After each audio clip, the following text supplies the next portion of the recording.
इज्जत फूटी कौड़ी के बराबर नहीं थी, उसके पास कैसे आया करोड़ों का बैंक बैलेंस? क्यों ये करोड़पति जीना चाहता था एक घर जमाई बनके?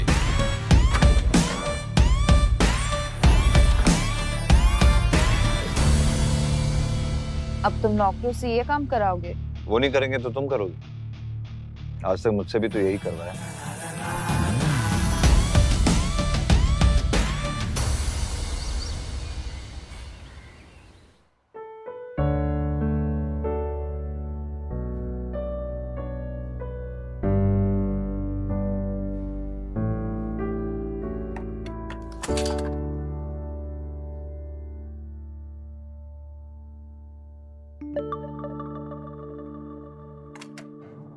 ड्राइवर, मेरा बैग जल्दी से गाड़ी में रखो और गाड़ी निकालो, मुझे ऑफिस के लिए देर हो रही है।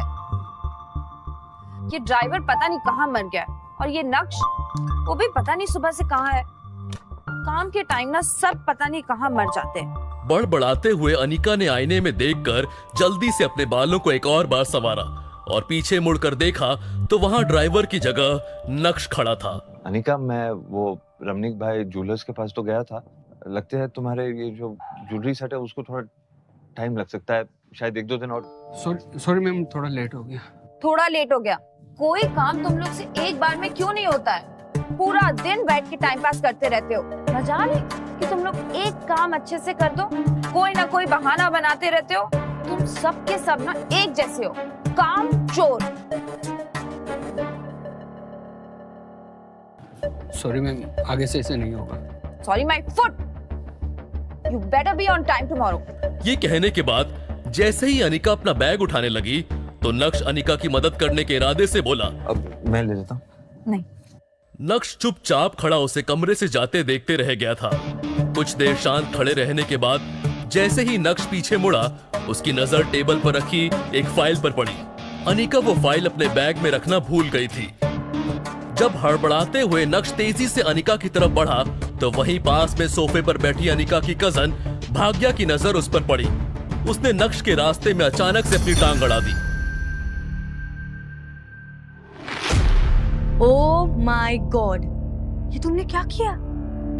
मैंने क्या किया? मैं तो अनिका वो अपनी फाइल भूल गई थी तो मैं उसे फाइल देना चाहता था और रास्ते में ये अचानक आ गई और अब ये अच्छा, तो अब साहबजादे के रास्ते के बीच में मैं आ गई, इसमें भी मेरी गलती है ना? बड़ी माँ आप ठीक है ना? कोई जल्दी से डॉक्टर बुलाओ। जिस आदमी ने बड़ी माँ पे गरम गरम चाय गिरा दी। अच्छी, मुझे पता है तुझे मेरी बहुत फिक्र है, पर मैं ठीक हूँ, मुझे डॉक्टर की कोई जरूरत नहीं है। बस इस निठल्ले आदमी ने मेरी साड़ी खराब कर दी। जो शिट, बड़ी माँ की इतनी महंगी साड़ी खराब कर दी। ये आपकी एक्सक्लूसिव कलेक्शन की है ना बड़ी माँ?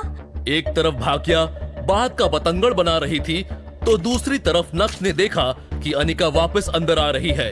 नक्श चित्रा को इग्नोर करते हुए अनिका की ओर बढ़ा। दरअसल मैं तुम्हारी फाइल। अनिका नक्श को देखे बिना ही घर से बाहर निकल गई। बस अनिका की एक प्यार भरी झलक के लिए तरस गया था नक्श। ब्रेकिंग न्यूज, गुजरात की सबसे बड़ी कंस्ट्रक्शन फर्म का भविष्य है खतरे में। क्या भानुशाली ग्रुप ऑफ इंडस्ट्रीज उभर पाएगा इतने बड़े नुकसान से? अब कौन संभालेगा भानुशाली ग्रुप ऑफ इंडस्ट्रीज की बागडोर? जानने के लिए बने रहे हमारे साथ only on Tech One News पर।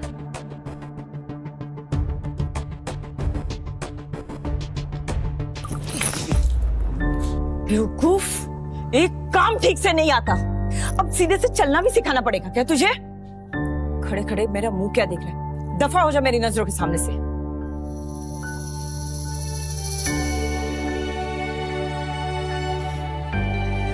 पता नहीं क्या सोचकर तेरी काका ने अनिका का हाथ इस आदमी के हाथ में दिया।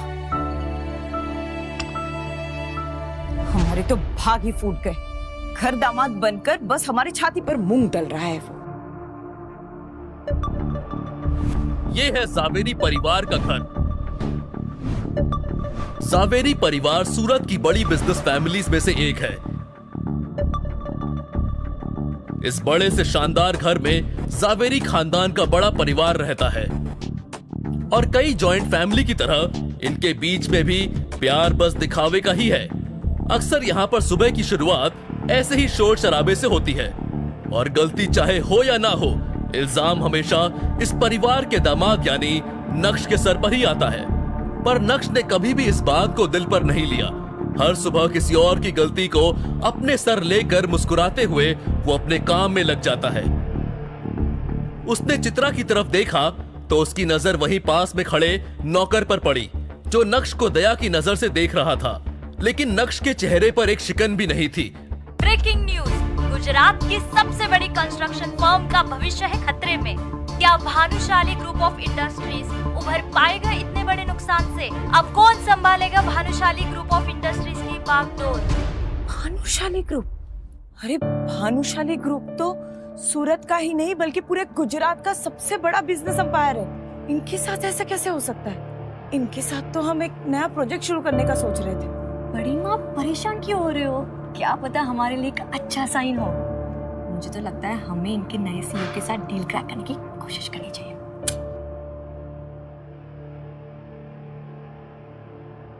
नक्श के चेहरे पर हल्की सी मुस्कुराहट थी, जो उसकी आंखों की चमक को और बढ़ा रही थी। तभी नक्श की नजर दीवार पर टंगी अनिका के पिता रसिक जावेरी की एक तस्वीर पर पड़ी। ये देख रहे हैं आप गुरुजी, आपके वादे के चक्कर में क्या क्या सहन करना पड़ रहा है इस घर में। आप तो जाते जाते अपनी बेटी अनिका का हाथ मेरे हाथों में देकर चले गए, लेकिन पीछे से आपके घर में रोज कुछ ना कुछ झेलना पड़ता है मुझे।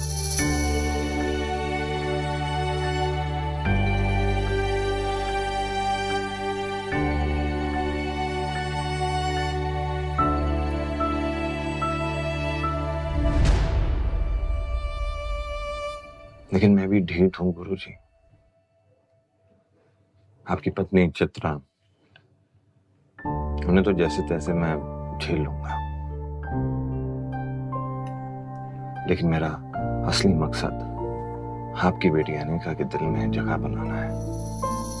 उसके दिल में तो मैं जगह बना के ही रहूंगा। एक तरफ नक्श अपने गुरुजी से बात करने में लगा था, तो दूसरी तरफ नक्श का मोबाइल लगातार वाइब्रेट कर रहा था।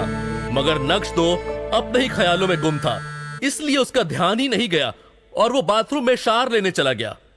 नहाते हुए भी नक्श के दिमाग में बस भानुशाली ग्रुप ही चल रहा था।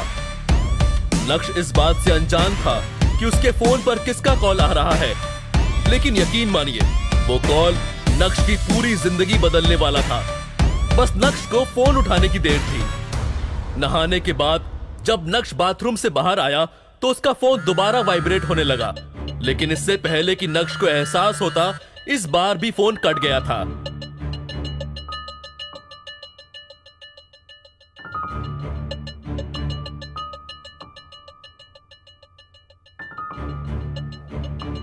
नक्श, प्लीज मेरा फोन उठा लो।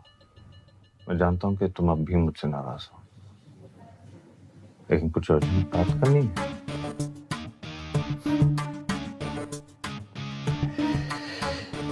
कमाल है, 2.5 साल लगे इन्हें अपनी गलती का एहसास होता है। ऐसे कई सारे मैसेजेस थे और उन सभी को पढ़ने के बाद नक्श ने अपना फोन बेड पर फेंका। अभी नक्श उन मैसेजेस के बारे में सोच ही रहा था कि इतने में उसी नंबर से एक बार और कॉल आया।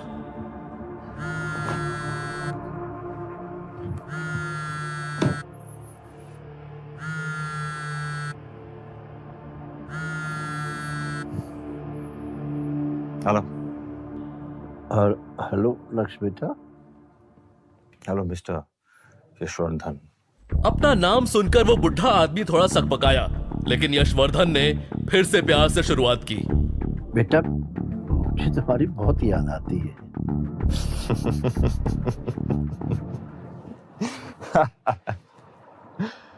वो क्या है ना मिस्टर यशवर्धन, आपकी बात की दाद देनी पड़ेगी, क्योंकि आपको 2.5 साल लग गए मेरा हालचाल पूछने के लिए। अब ख्याल है आपको मेरा? बेटा इन 2.5 सालों में एक एक दिन एक एक रात मैंने कैसे गुजारी ये मैं ही जानता हूँ।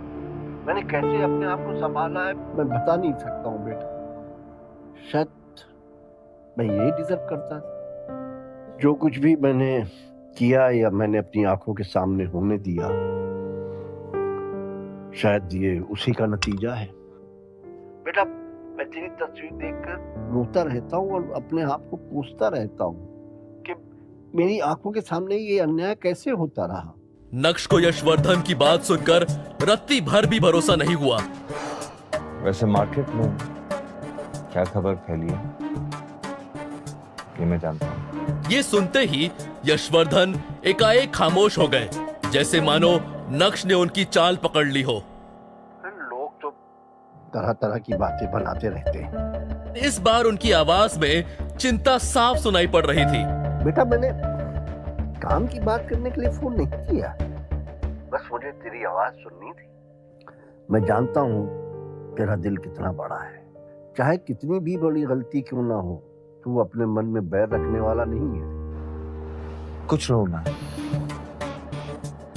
अच्छे दिल वालों को बेवकूफ समझने की गलती कर देते हैं।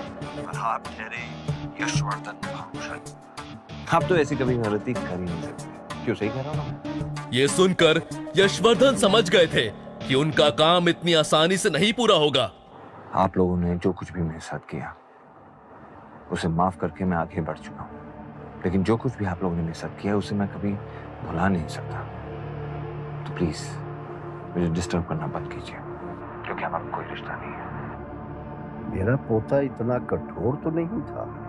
आपको मेरी बात नहीं समझ आ रही। मैं अपनी जिंदगी में खुश हूँ। अब मुझे आपके साथ कुछ लेना देना नहीं है। आपका मेरा कोई रिश्ता नहीं है, और आप क्यों मुझे वापस उसी जगह बुलाना चाह रहे हैं जहां मुझे सिर्फ दर्द और तकलीफ मिली?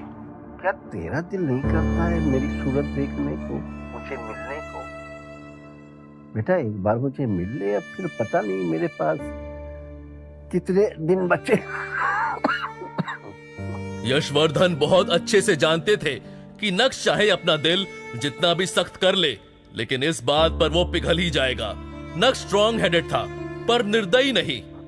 ठीक है, एक और आखिरी बात बस। थैंक यू बेटा, थैंक यू। मैं तेरी सारी फेवरेट डिशेस बनवा के रखूंगा, जो भी तुझे पसंद है। मैं घर नहीं आ रहा हूं, बाहर मिलेंगे आपके ऑफिस में, बिना किसी तामझाम के। हाँ हाँ, ठीक है ठीक है। तो कल मिलते, मैं अपनी गाड़ी तुम्हें लेने के लिए भेज दूंगा। उसकी भी कोई जरूरत नहीं, क्योंकि मुझे पता है कि भानुशाली ग्रुप ऑफ इंडस्ट्रीज का ऑफिस कहाँ है। मैं पहुंच जाऊंगा। बीते 2.5 सालों में कभी भी यशवर्धन ने नक्श से कांटेक्ट नहीं किया था। 2.5 सालों से नक्श भानुशाली ग्रुप से भी बाहर था। तो अब जब भानुशाली ग्रुप डूब रहा है, तो यशवर्धन को नक्श की याद क्यों आ रही थी? ये सोच सोचकर नक्श और भी ज्यादा कंफ्यूज हो रहा था। तुरंत ही नक्श ने अपना लैपटॉप बाहर निकाला और इंटरनेट की हेल्प लेते हुए भानुशाली ग्रुप में चल रहे हलचल जानने की कोशिश की। ऐसे तो नक्श के हाथ में भानुशाली ग्रुप को लेकर कुछ हाथ नहीं आया, लेकिन उसके हाथ में ऐसा कुछ आ गया जिसे देखने के बाद नक्श की आंखों की चमक 4 गुना बढ़ गई थी। सच है?